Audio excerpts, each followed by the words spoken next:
Hello friends, आपका हमारे channel पर स्वागत है। अगर अब तक आपने हमारे चैनल को सब्सक्राइब नहीं किया तो आप जाके अभी हमारे चैनल को सब्सक्राइब कर सकते हैं। और आज हम पढ़ने वाले हैं मराठी अक्षर भारती का जो 5वां चैप्टर है, दोन दिवस। आपको पहले ये जो इसका शीर्षक है दोन दिवस, इसका अर्थ समझना होगा।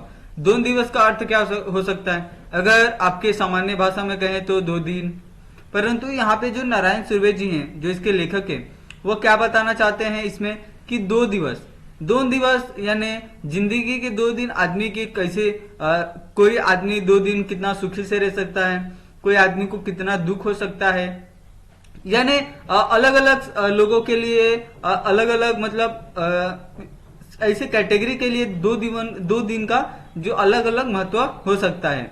यहाँ पे वही जो नारायण सुर्वे जी हैं वहां पे यहाँ पे बताया है कि 2 दिवस किसी के बहुत अच्छे गुजर सकते हैं तो किसी के लिए बहुत ही दुखदायक हो सकता है, बहुत बुरा हो सकता है। यही ये 2 दिवस है। अभी जिसके लेखक है वो है नारायण सुर्वे जी। इनका परिचय देख लेते हैं। प्रतिषेक कवी, एसागामी ब्रह, माझे विद्यापीठ, जाहीरनामा, सनद, नव्या माणसाचे आगमन इत्यादी कविता संग्रह प्रसिद्ध आहे। स्वतःच्या प्रकृतीशी जुळणारी निवेदनात्मक संवादाचा वापर प्रभावीपणे करण्याची, बोली भाषेची जवळीक असणारी, गद्यांच्या अंगाने आणि जाणारी विशिष्ट शैली सुर्वे यांनी निर्माण केली आहे। कामगार जीवनाची सुख दुखे त्यांच्या काव्यलेखनाच्या प्रेरणास्थानी असतात। माणसावरील अपार श्रद्धेतून त्यांची कविता साकारली आहे। अभी हमने यहाँ पे उनका परिचय पढ़ा और जैसे हमने बात किया था कि 2 दिवस, यहाँ पे आप देख सकते हैं जो कामगार जीवन है यानी श्रमिक जीवन है। आप सोच सकते हैं कि उनका 2 दिन कैसे बीतता होगा। एक दिन मतलब एक दिन वो खाने के लिए क्या उनको इतनी कड़ी मेहनत करनी पड़ती है, परंतु वही आप अपर क्लास ले ले जिनके पास बहुत सारा धन दौलत है, उनके लिए 2 दिन का कोई महत्व नहीं रखता। वह क्या 2 दिन अगर नहीं कमाएंगे तो भी चैन से खा सकते हैं, परंतु जो हमारे कामगार है या फिर जो श्रम करने वाले डेली वेजेस वाले जो डेली कमाते हैं खाते हैं, अगर वो 2 दिन परिश्रम ना करे, मेहनत ना करे तो क्या उनको खाना मिलेगा? यही बात वहां पे नारायण सुर्वे जी ने यहाँ पे बताई है।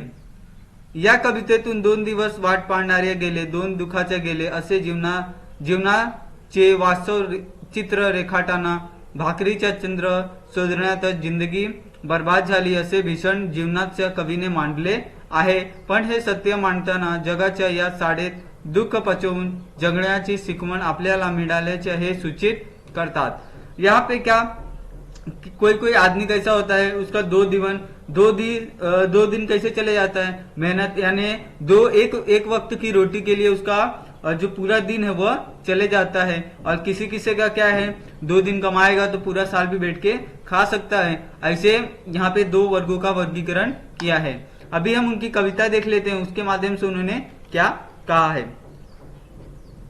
2 दिवस वाट पाहणारे गेले, 2 दुखात गेले, हिशोब करतो आहे किती राहिलेले डोबीवर उन्हाळे। अब इसमें क्या कहते हैं, कवि नारायण सुर्वे यांना एकंदरीत जीवन प्रवासाचे अत्यंत संघर्षमय व खंडतार होता। यानी उन्होंने क्या जो जीवन है वो किस प्रकार है, बहुत ही मुश्किलों से भरा हुआ है, यहाँ पे उन्होंने ये बताया है। और जो मजदूर है जो रोज कमाते हैं और रोज खाते हैं, उनके लिए जीवन किस प्रकार एकदम बुरा हो जाता है अगर वो एक दिन भी ना कमाए, इसके बारे में वहां पे उन्होंने बताया है। आलेला रोजाचा दिवस ते उद्याच्या आशावादावर जागत म्हणून कवी म्हणतात, माझे जीवनाचे 2 दिवस उद्या येणाऱ्याच्या चांगल्या दिवसाची वाट पाहण्याचे गेले आणि 2 दिवस आहे या दुःखात व्यतीत झाले। माझे जीवनाचे किती दिवस अजून शिकल आहे याचाच मी हिशोब करतो आहे। यानी जो लेखक है नारायण सुर्वे जी वो क्या कहते हैं, मेरा जीवन किस प्रकार से कट गया, मैं उसके बारे में हिसाब करता हूं तो मुझे याद आता है कि मैं कभी कभी सोचते सोचते 2 दिन निकाल देता था और कभी ये सोचता था कि मैं अगले 2 दिन में क्या करूंगा। और आदमी का स्वभाव भी ऐसा ही होता है, अगर आदमी को आज काम दिया जाए तो बोलेगा नहीं मैं 2 दिन बाद इसको संपन्न कर लूंगा, 2 दिन आ जाएगा फिर बोलेगा नहीं मैं इसको कल संपन्न कर दूंगा, मैं इसको परसों कर दूंगा। इसी तरह जो आदमी का दिन है वह कटते जाता है और आदमी वो काम को टालते जाता है, जिस कारण काम का तो नुकसान नहीं होता, परंतु आदमी के ऊपर प्रभाव पड़ता है और जो जिसके द्वारा वो काम दिया जाता है उस पर भी उसका प्रभाव पड़ता है। यानी अगर आपको कोई काम दे, अगर आपको कोई असाइनमेंट मिले, अगर आप किसी कंपनी में हो या आप किसी विद्यालय में पढ़ते हो, अगर कोई स्कूल से असाइनमेंट मिले या कंपनी से कोई असाइनमेंट मिले, अगर आप कहेंगे कि नहीं आज का काम मैं आपको 2 दिन बाद करके दूंगा सर, तो क्या आपको आप ऐसा बोलेंगे तो उनपे अच्छा इंप्रेशन पड़ेगा? नहीं। यही बात यहाँ पे लेखक समझाना चाहते हैं कि मैंने ऐसे बहुत से 2 दिन कैसे काट दिए हैं, अगले 2 दिन का इंतजार करते करते मैं कि अगले 2 दिन में क्या करूंगा, इसके चक्कर में मैंने आगे का 2 दिन काट दिए हैं। आगे कवि कहते हैं, सैकड़ों वेळा चंद्र आला, तारे फुलले, रात धुंद झाली, भाकरीच्या चंद्र सोन्यात जिंदगी बर्बाद झाली।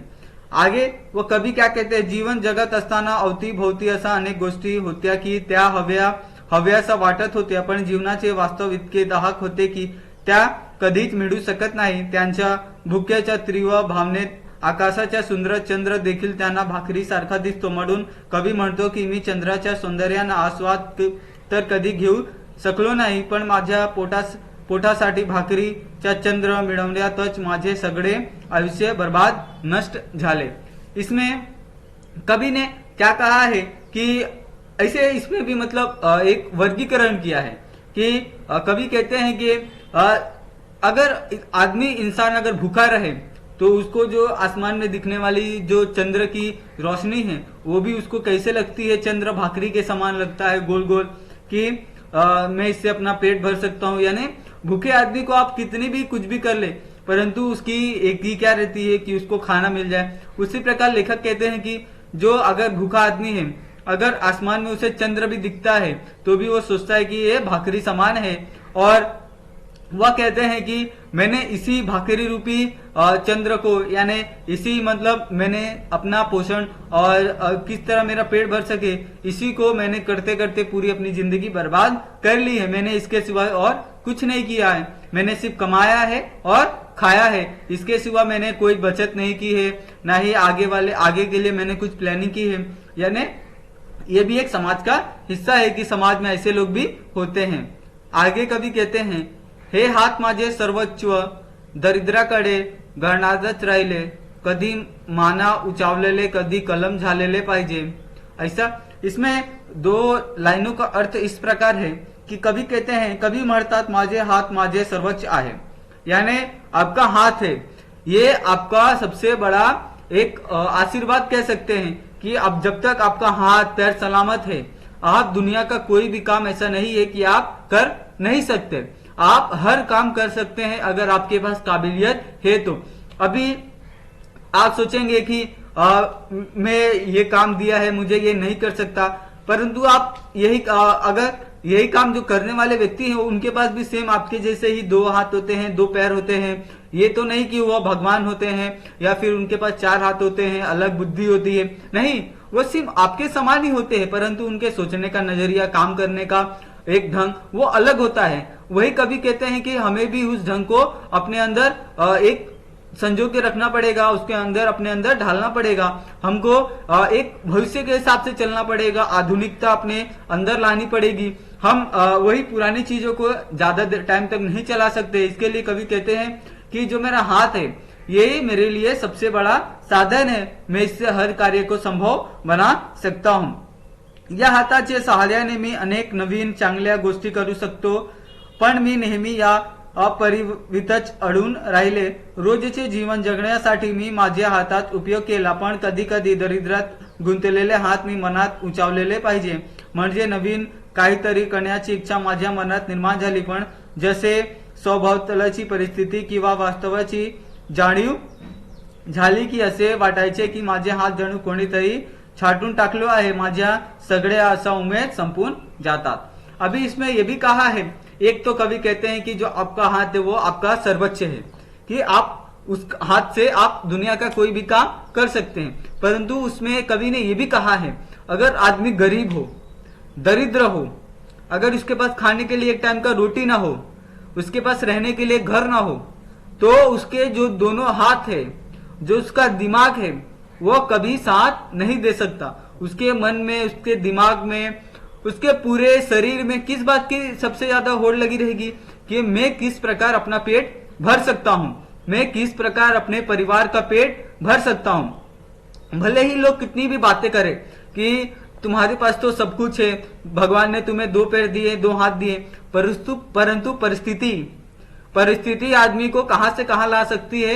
ये एक मतलब कहे तो सबसे अच्छा उदाहरण है कि अगर परिस्थिति अच्छी हो तो ये 2 हाथ और 2 पैर आपको हर काम करने के लिए मदद करेंगे। अगर परिस्थिति ना अच्छी हो ना तो ये 2 हाथ 2 पैर सिर्फ आप क्या ढूंढेंगे, 2 हाथ 2 पैर कि मुझे 1 टाइम 2 टाइम का क्या भोजन सिर्फ मिल जाए।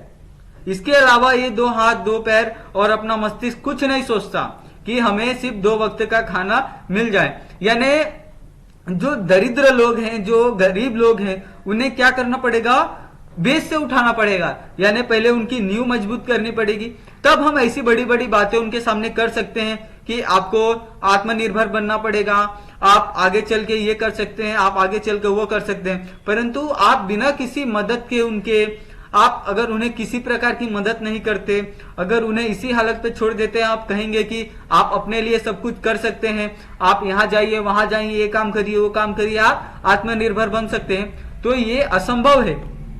पहले आदमी को क्या थोड़ी थोड़ी मदद करके उसको एक तो उसका मोरल हाई करना पड़ेगा। अगर उसका मोरल हाई होगा तभी उसके हाथ पैर मस्तिष्क अच्छे से काम करना चालू करेंगे और वो आदमी सशक्त बन सकता है, अपनी उसके मन में जो इच्छाएं है उन्हें पूर्ण करने के लिए एक कदम आगे बढ़ा सकता है। ये बात लेखक यहाँ पे कहना चाहते हैं और ये सत्य भी है कि भूखे पेट भजन भी नहीं हो सकता। अगर आदमी के पेट में अगर अन्न है तो ही आदमी का भगवान के प्रति मन लगता है, उसकी श्रद्धा कर सकता है। अगर आदमी के पेट में भोजन नहीं है तो वह भगवान का जो भजन है वो तक नहीं कर सकता। इसके लिए एक कहावत है, भूखे पेट भजन न होए। यानी आदमी जब तक भूखा है, जब तक दरिद्र है, जब तक गरीब है, वो आदमी किसी चीज पे भरोसा नहीं कर सकता। वो भगवान में श्रद्धा भी कम कर देता है। वो सिर्फ किस लिए अपना पूरा समय व्यतीत करता है कि मुझे किस तरह एक वक्त का रोटी मिल जाए, मुझे रहने के लिए घर मिल जाए, थोड़े से पैसे मिल जाए ताकि हमारा रहन सहन ठीक हो जाए। यही कवि यहाँ पे समझाना चाहते हैं। आगे वो कहते हैं, हर घड़ी अश्रू वाळविले नाहीत पण असे क्षण आले, तेव्हा अजून मित्र होऊन सहाऱ्यास धावून आले। अभी इसमें जो 2 पंक्ति है उसका अर्थ क्या है, कवी नारायण सूर्य यांना आपल्या जीवनात सर्वत्र झाले गोष्ट अपमान अपेक्षा यांनी सामना करावा लागला, परिस्थितीशी सक्त संघर्ष करावा लागतो। असा या जीवन संघर्षातून जात असताना कधी कधी त्यांना खूप राडेवेसे वाटले, पण त्यांनी आपले मन घट्ट केले, डोळ्यातून अश्रू वाहू दिले नाही। पण कधी कधी असेही प्रसंग आले की मनात दडवलेले दुःख वेदना यांनी मोकळी वाट करून देण्यासाठी अश्रू मित्रासारखे मदतीला धावू आले। म्हणजे काही प्रसंगी आपल्या मनातले दुःख इतरापाशी व्यक्त न करता ते फक्त मनसोक्त रडते, रडल्यामुळे त्यांचे दुःख हलके झाले, त्यांच्या दुःखात त्यांना त्यांच्यात अश्रू एखाद्या मित्राप्रमाणे साथ दिली। अभी आपने ये तो सुना होगा कि अगर आदमी यहां से अकेला है, अगर यहां से आदमी अकेला समझता है अपने आप को, तो उस आदमी को कितना भी सपोर्ट मिल जाए, कोई भी उसको कितना भी सपोर्ट कर दे, वह अपने आप को हमेशा अकेला ही समझेगा। इसीलिए आदमी को यहां से मजबूत होना पड़ता है। किसी भी काम को करने के लिए, अगर किसी काम को आगे ले जाना है, अगर किसी काम के लिए, किसी काम में सफलता प्राप्त करनी है, आप कोई भी काम करें, छोटा बड़ा, अगर आप यहां से मेंटली अगर आप मजबूत हैं तो आपको सफल होने से कोई नहीं रोक सकता। यही बात वो यहाँ पे कहते हैं कि जब मैं मेरे पास कोई मित्र नहीं है, ये बात कभी कहते हैं कि मेरे पास ऐसा कोई मित्र नहीं है जो मेरा इस मुश्किल समय में साथ दे। मुझे ऐसे होते हैं ना, कई लोग होते हैं जिनके पास कोई, अगर उनके पास ऐसे आपने सुना होगा, जब तक हाथ में पैसा है ना तब तक आपके आगे पीछे घूमने वालों के ऐसे बहुत सारे लोग दिखेंगे, परंतु जैसे ही आपके पास पैसे खत्म हो जाएंगे वैसे ही आपके आजू बाजू के लोग भी घटने लगेंगे। पैसे के हिसाब से लोग बढ़ते हैं और जैसे ही पैसा घटता है वैसे ही लोग घटते हैं। ये हकीकत है, जो भी ये रियल लाइफ में हो रहा है ये हकीकत है। इसीलिए इसमें कवि ने साफ साफ कहा है कि मेरा कोई मित्र नहीं है, परंतु मैंने एक को अपना मित्र बनाया है। वो क्या है? मेरे आंसू। यानी जब भी मेरा मन, जब भी मुझे ऐसा, मेरा मन बहुत भारी हो जाता है, मुझे लगता है कि इसके आगे मैं अब कंट्रोल नहीं कर सकता हूं। कोई आदमी होता है ना, बहुत कंट्रोल करता है, एक हद तक कंट्रोल करता है। वो अपनी जो अंदर की भावना है, जो लोगों से कहना चाहता है, अपने एक ऐसे दोस्त से कहना चाहता है जो उसका करीबी हो, परंतु वो बोल नहीं पाता। क्यों? क्योंकि कोई अनबन हो जाए उन मित्रों में, या फिर कोई अड़चन आ जाए। जैसे हमने पैसे को लेकर उदाहरण दिया, वैसे ही ऐसे बहुत सी बातें लेखक के मन में भी है, परंतु वो बोल नहीं पाता। परंतु वो क्या, अपने अंदर ही एक लिमिट तक उसको अंदर घुटते जाता है। परंतु लेखक कहता है कि मैं इसको संभाल नहीं पाया और मेरे जो आंख से आंसू है वो निकल गए, और इन्हीं ने मेरा एक मित्र के रूप में, सच्चे मित्र के रूप में साथ दिया। यानी आपको भी ये अनुभव हुआ, अगर आप किसी मुसीबत में हो, या नहीं, किसी मुसीबत में तो नहीं कह सकते, मुसीबत में आपके परिवार वाले साथ दे सकते हैं। अगर आपको किसी प्रकार का टेंशन है कि आप फैमिली को भी नहीं बता सकते, अगर आप बाहर वाले को भी नहीं बता सकते, आप चाहते हैं कि ऐसे कोई मित्र हो जो वो हमारी मदद करे और वो आपका सच्चा मित्र हो, परंतु कभी कभी ऐसा होता है कि आप अकेले पड़ जाते हो। तो इसमें लेखक क्या कहते हैं कि आपका इसमें एक ही सच्चा मित्र हो सकता है, वो है आपके आंसू। आप कभी कभी महसूस करेंगे कि आप रोने के बाद आपको कैसे एकदम सुकून फील होता है। आपको ऐसा लगता है कि मेरा जो माइंड एकदम हल्का हो गया है, मुझे किसी बात की चिंता नहीं है। हाँ, मैं भले ही अभी असफल हुआ, परंतु एक बार जब आपका मन हल्का हो जाए, आप शांत हो जाए, आपका दिमाग शांत हो जाए, तो आपका क्या लगता है? नहीं, मैं इस कार्य को कर सकता हूं, मैं इस कार्य में सफलता पा सकता हूं, मैं इस कार्य को अच्छे से करूंगा, अच्छे ढंग से करूंगा, मैंने जो गलतियां की है उसका मैं निवारण करूंगा, उसका सोल्यूशन ढूंढूंगा और उन गलतियों से सीखूंगा, परंतु मैं हार नहीं मानूंगा। यही बात यहाँ पे लेखक कहते हैं कि जो दरिद्र लोग हैं, जो गरीब लोग हैं, वह क्या कहते हैं? अपना आत्मसम्मान नहीं बेच सकते। आपने कहीं किसान के बारे में सुना होगा, कहीं मजदूर के बारे में सुना होगा, वो कितना भी कठिन काम कर सकता है, परंतु अपना आत्मसम्मान कभी गिरवी नहीं रख सकता, बेच नहीं सकता। वो अपने अंदर हर जितने भी उसको सामने से कड़ू वचन मिलते हैं या बुरी बुरी बातें सुननी पड़ती, वो सह के लेता है। क्यों? क्योंकि वो उस परिस्थिति में है। अगर हाई पोस्ट पे होता तो अपने छोटे लोगों को सुनाता। वैसे यहाँ पे गरीब और मजदूर लोग हैं, उनके बारे में यहाँ पे बताते हुए लेखक ने कहा है कि उनके मन में उनका एक ही सच्चा मित्र होता है, वो है उनके आंसू। जब तक उनका मन हल्का नहीं हो जाता रोने के कारण, तब तक वो मन में अच्छे अच्छे ख्याल नहीं आते। ये आपके साथ भी अनुभव हुआ होगा। ऐसे ही नहीं कह सकता मैं कि सिर्फ मजदूरों या फिर किसानों के साथ, ये हर व्यक्ति की एक समस्या है कि आदमी के पास इतने सारे टेंशन हो गए ना आज के युग में कि वो सामने वाले को बताना चाहता है परंतु बता नहीं सकता। इसीलिए इसका एक सरल उपाय क्या कहा उन्होंने, अगर आपको किसी को अपना सच्चा मित्र बनाए तो अपने आप को बनाइए। अगर उन्होंने ये भी कहा है कि मुझे थोड़ा सा रोने के साथ ही मुझे क्या एक ये मिला, सुकून मिला, और मुझे लगा कि हाँ मैं ये काम कर सकता हूं और मैं जो दरिद्रता है उससे बाहर निकल के कुछ और भी कर सकता हूं। ये सब विचार उनके मन में आया। आगे है, दुनियाचा विचार हर घडी केला असा जगमय झालो, दुख पेलावे कसे पुन्हा जगावे कसे यात शाळेत शिकलो। अभी इसमें उन्होंने क्या कहा है, वो कहते हैं कभी नारायण सुर्वे जिथे राहत होते तिथे त्यांच्या आजूबाजूला सगळी गोर गरिबींची बस्ती होती, सगळ्यांना जीवन हाल अशेष्टांनी भरलेली होती। कवी नारायण सुर्वे यांना आजूबाजूच्या समाज बांधणारे दुःख पाहतात नव्हते।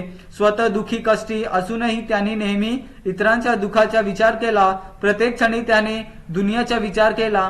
मान अपमान, बरे वाईट, सुख दुःख सगळं पचवून ते संपूर्ण जगाशी एकरूप झाले। जगातल्या अनेक बऱ्या वाईट घटनांनी ते संपूर्ण झाले। जगाच्या या साडे दुःख कसे सहन करावे, दुःख खावर मात करून पुन्हा नव्या उमेदीने जीवनाला कसे समोरे जावे, हसत हसत कसे जगावे ते याच जगाच्या साडेने त्यांच्या शिकवले। म्हणजेच या जगाने त्यांना दुःखही दिले आणि या जगाने दुःख विसरून आनंदाने कसे जगावे हे देखील सिखवले। अभी जिस प्रकार हमने कहा कि आदमी किस प्रकार अपने आप से बाहर निकल सकता है, उसी में यहाँ पे आगे की 2 लाइनों में कवि ने बहुत ही अच्छे से समझाया है कि मैं क्या अगर आप गरीब हैं, अगर आप मजदूर हैं, तो आपको क्या, आपके मन में क्या हो जाता है कि मैं गरीब हूं गरीब हूं गरीब हूं, ये आपके दिमाग में सेट हो गया है। आप जहां भी जाएंगे, ये एक बात याद रखिए, आप जहां भी जाएंगे आपको आजू बाजू सब लोग वैसे ही दिखेंगे। आप अगर मन से यहां से अगर हार गए तो आपको आजू बाजू सब लोग वैसे ही दिखेंगे। नहीं, ये आदमी मेरी सहायता नहीं कर सकता, नहीं ये आदमी मेरे लायक नहीं, नहीं ये आदमी से मेरा कुछ भला नहीं हो सकता, ऐसी बात आपके दिमाग में आएगी ही आएगी। इसका कोई एक ही निवारण है कि आपके अंदर की जो ये गंदगी है, आपके अंदर की जो छोटी सोच है, उसको आपको बाहर निकालना पड़ेगा। यही एक सरल सिंपल एक ये है कि आप आगे इससे बढ़ सकते हैं। वही कभी कहते हैं कि मैंने भी ऐसे जिंदगी देखी है कि मेरे चारों ओर क्या गरीब लोग थे, उनके पास इतने सारे दुख थे, छोटी छोटी खुशियां थी। हर और क्या गरीब लोगों में एक ही समस्या नहीं होती, पैसे की, रहने की समस्या, खाने की समस्या, पानी की समस्या, बिजली की समस्या, समस्या ही समस्या। और इसका निवारण क्या है कि अपने आप को बेहतर करना, अपने आप को सुविधा किस प्रकार हम दे सकते हैं, ये इसकी समस्या है। वही कभी इसमें कहते हैं कि मैं भी उन्हीं लोगों के साथ रहा हूं, मैं भी उन्हीं के जैसा था, परंतु मेरी सोच अलग थी, मेरी सोच अलग थी।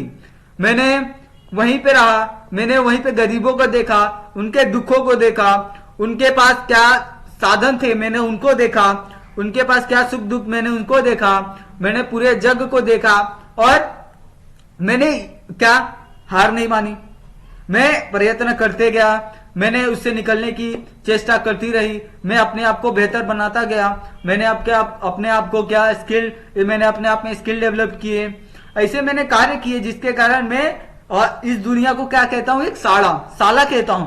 यानी साला क्या होती है, जहां पे आज बच्चा पढ़ता है, विद्यालय जहां पे शिक्षा ग्रहण करता है, तो ये जो हमारी दुनिया है ये भी एक विद्यालय है। इससे जो आपको शिक्षा प्राप्त होगी ना, वो किसी विद्यालय में नहीं प्राप्त हो सकती। अगर आदमी एक बार अगर यहाँ पे अगर समाज में क्या हो रहा है और समाज में कैसे रहना है, अगर ये सीख ले, और ये शिक्षा कोई विद्यालय नहीं सिखा सकता। विद्यालय क्या कर सकते हैं, आपको पुस्तक की चीजें सिखा सकते हैं, आपको क्या कहाँ पे जॉब दिला सकते हैं, परंतु अगर जीवन जीना है, अगर आपको सुखी से जीवन जीना है, तो आपको ये दुनिया में जो विचार है, जो दुनिया में चीजें चल रही है, उनको समझना बहुत ही आवश्यक है और उसके अनुसार अपने आप को ढालना पड़ेगा, अपने आप को उसके अनुसार अपने आप में परिवर्तन करना पड़ेगा, तो ही आप आगे बढ़ सकते हैं और अपने अंदर एक नए जीवन को जीने के लिए एक उत्साह उत्पन्न कर सकते हैं। यही बात उन्होंने कही है। आगे वो कहते हैं, झोत भोटी सेकावे पोलाद तसे आयुष्य छान सेकले, 2 दिवस वाट पाहणे गेले, 2 दुखात गेले। वापस कभी उन्हीं बातों को क्या कहते हैं, रिपीट करते हुए कहते हैं कि कभी पडणाऱ्या 40 वाटते, कमालीचे दरिद्र, अपरंकार, कबाड कष्ट आणि जगण्यासाठी केलेला संघर्ष, यातून त्यांचे आयुष्य चांगले सेकून निघाले। म्हणून कवी म्हणतो, एखाद्या भट्टीत पोलाद जसे तापून निघतो, त्याप्रमाणे दुनियेचे दाहक अनुभवातून माझे आयुष्य देखील दुःख झेलून जगण्यास सिद्ध व समर्थ झाले आहे। माझे 2 दिवस जगण्याचे नव्या उमेदाची वाट पाहण्याचे गेले आणि 2 दिवस आहे या दुःखात गेले, जणू दुःखात विरून गेले। अभी इसमें आपको ये बात समझना पड़ेगा। आपको पता हो, अगर आप गांव में रहते होंगे तो आपके घर में जो ईंट लगती है ना, ईंट घर बनाने के लिए, आपने उसे पकते हुए देखा है।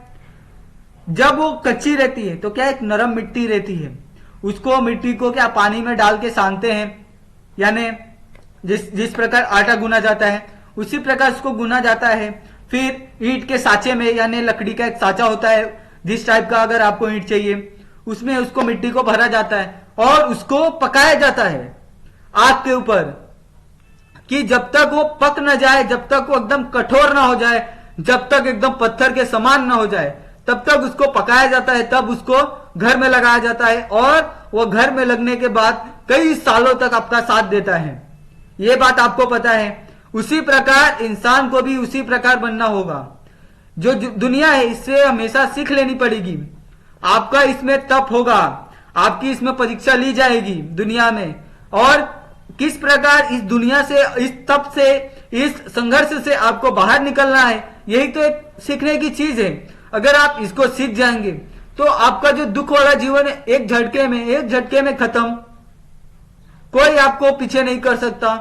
यही बात लेखक ने कही है कि अगर आप दुनिया के ये जो मुसीबतें हैं, जो कठिनाइयां हैं, अगर आप इनसे पार पा लेते हैं तो आपको आगे क्या, आपको आगे सुखी सुख है। इसीलिए कवि ने इस कविता का क्या शीर्षक दिया है, 2 दिवस। यानी मेरे 2 दिवस कैसे गए दुख के, परंतु आने वाले 2 दिन कैसे जाने चाहिए मेरे सुखी सुखी। वो दिन 2 दिन बीतने के बाद आने वाले 2 दिन कैसे होने चाहिए, सुखी। तो आदमी का क्या, यहां से मोटिवेशन होना चाहिए, यहां से एकदम सख्त हो जाना चाहिए कि मुझे आगे के 2 दिन किस प्रकार सुखी बिताने हैं, इसके लिए मेहनत करनी चाहिए। अगर आदमी मेहनत नहीं करेगा तो अपने आप ही आगे के 2 दिन दुखी होंगे। ये बात तो सत्य है। यही बात वहां पे इन्होंने बताई है।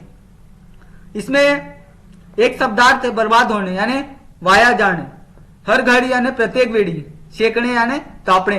अगर आपको ये जो कविता है अगर आपको पसंद आई है तो आप हमारे चैनल को सब्सक्राइब कर सकते हैं, और आपको किसी भी प्रकार की समस्या हो मराठी में तो आप हमें कमेंट कर सकते हैं। आपका बहुत बहुत धन्यवाद।